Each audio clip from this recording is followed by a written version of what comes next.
également. Donc, le MAG entre Loire et Loing sur C2L Radio. Nous sommes en compagnie de Chimère et Mélusine. Mesdames, bonjour. Bonjour. Bonjour.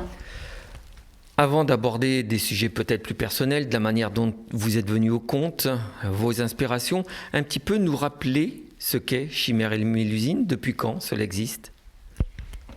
Alors, Chimère et Mélusine est née en 2003.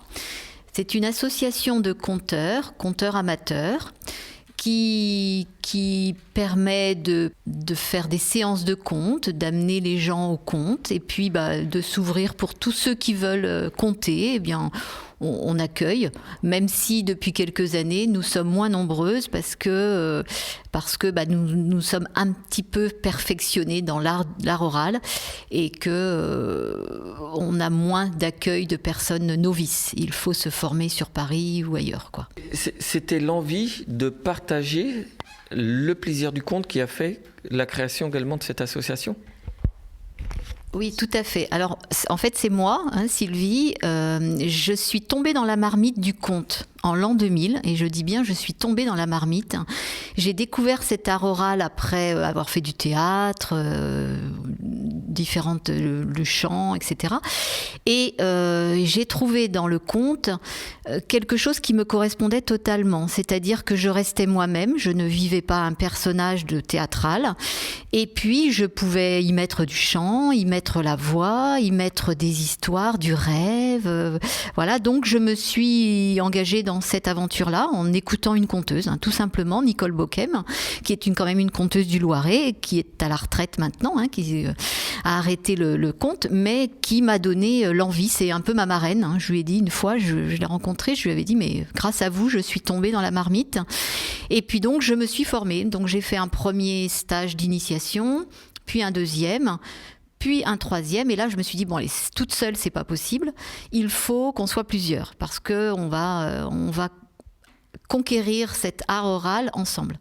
Et donc j'ai créé avec des amis, et puis j'avais donc mon amie Bérangère, qui n'est pas là aujourd'hui, qui faisait du théâtre avec moi. Je lui ai dit, écoute, voilà, elle m'a entraînée vers l'art de la rue, qui est encore un autre aspect de l'art vivant, et je lui ai dit, écoute, moi je m'en vais sur l'art oral, sur le conte. Donc, est-ce que tu me suis? Pas de problème, elle m'a suivie, on était déjà deux. Et puis on a retrouvé Marion, qui elle aussi avait commencé ça depuis de très longues années. Et puis voilà, à 3, puis à 4, puis à 5, on est monté jusqu'à 10 dans l'association. Et au jour d'aujourd'hui, on n'est plus que 4. Mais bon, on serre les coudes et puis on se régale encore sur l'art oral. Vous vous régalez. Les inspirations, elles viennent d'où? On peut demander peut-être à chacune.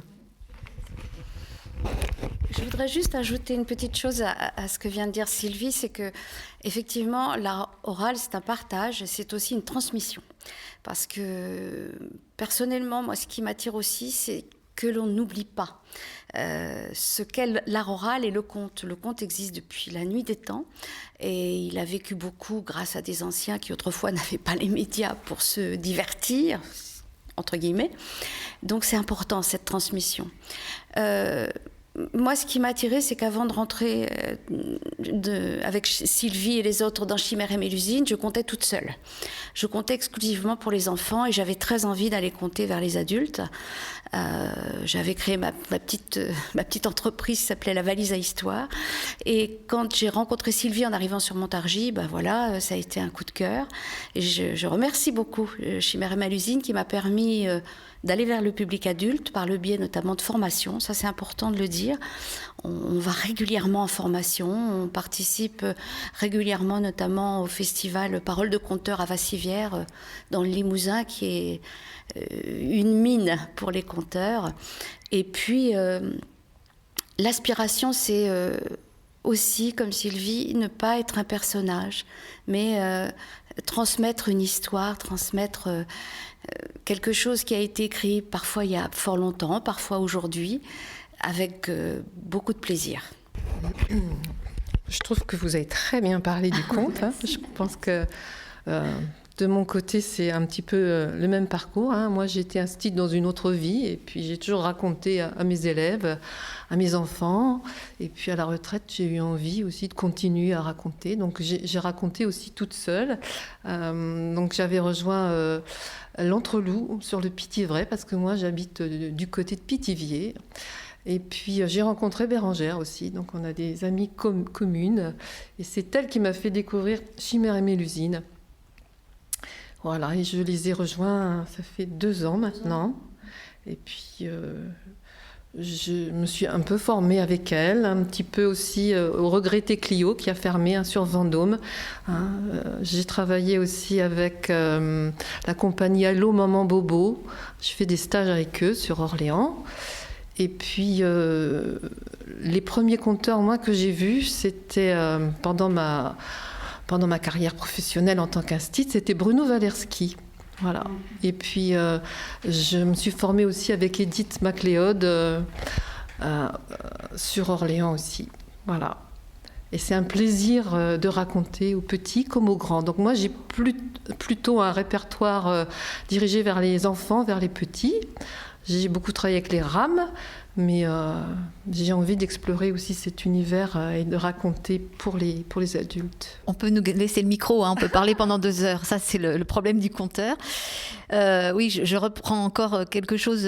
Gougo, il disait que quand on compte, c'est comme si on faisait un cadeau à quelqu'un. Et c'est vrai que ça, c'est un bonheur, quoi, d'offrir quelque chose, d'offrir ce cadeau. Et puis compter, bah oui, on attend encore quelques changements dans la culture pour qu'on puisse raconter encore aux adultes. Parce que raconter aux adultes, c'est un plaisir inouï, infini, je sais pas. C'est différent, l'adulte, par rapport à l'enfant? On compte pas de la même manière? Si.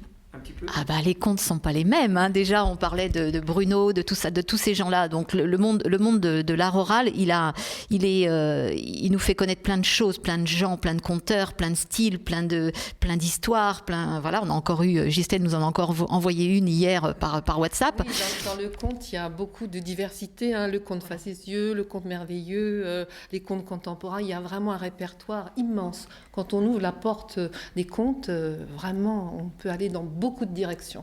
Et puis au jour d'aujourd'hui, voilà, moi quand je dors pas, les insomnies, c'est super, parce que là on part dans une histoire et on s'évade, on se rendort très vite. Il ne faut pas dire non plus que les contes nous endorment. C'est pas le but. Non. Le but, c'est ce que vous dites toutes les deux, c'est emmener les gens avec nous. Et on a plusieurs possibilités avec le public. On peut compter face au public dans une salle, on peut compter en randonnée, c'est-à-dire qu'on les emmène à l'extérieur. On sait faire ça. En apéro. Voilà, on peut faire des apéros comptés.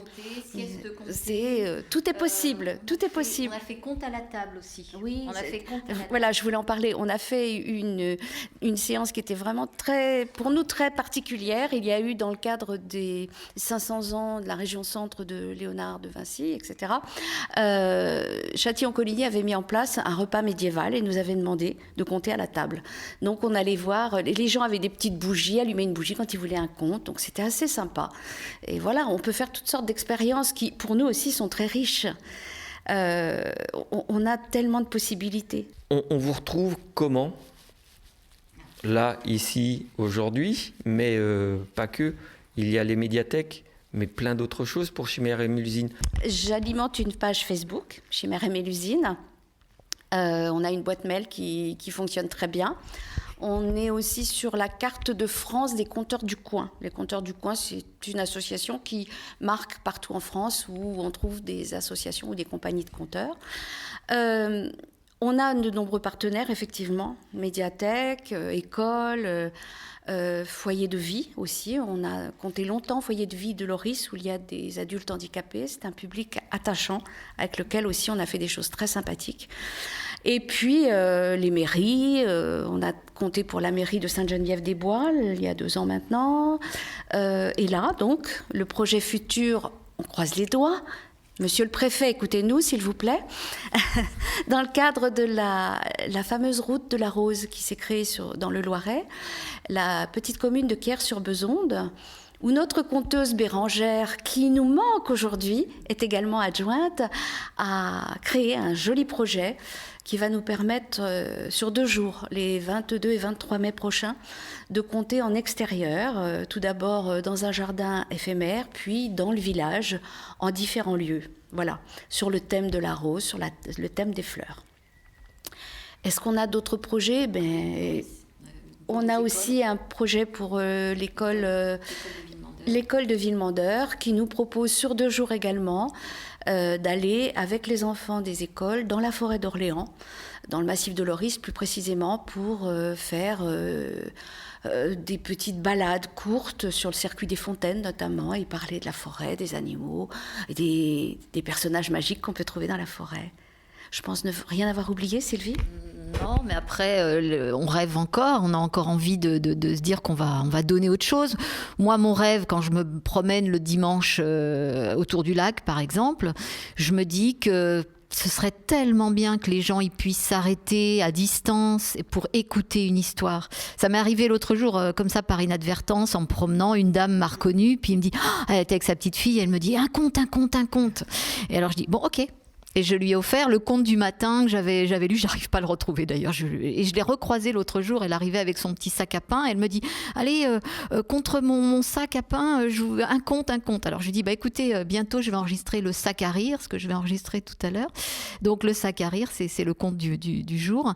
Voilà, c'est des moments on peut offrir aux gens une part de rêve, une part de moments de pause, quoi, où on oublie les soucis. En ce moment, on en a bien besoin. Oui, et comme disait Daniel Baillargeon, que vous connaissez, metteur en scène, qui disait toujours quand je faisais du théâtre, laissez passer les pensées. Et ben voilà, moi je me le répète sans arrêt, si Daniel nous écoute, c'est un peu ça, quoi. Laissez passer les pensées, parce qu'avec son accent québécois, il parlait comme ça, bien sûr. Et donc, ouais, le conte, ça permet de laisser passer les pensées.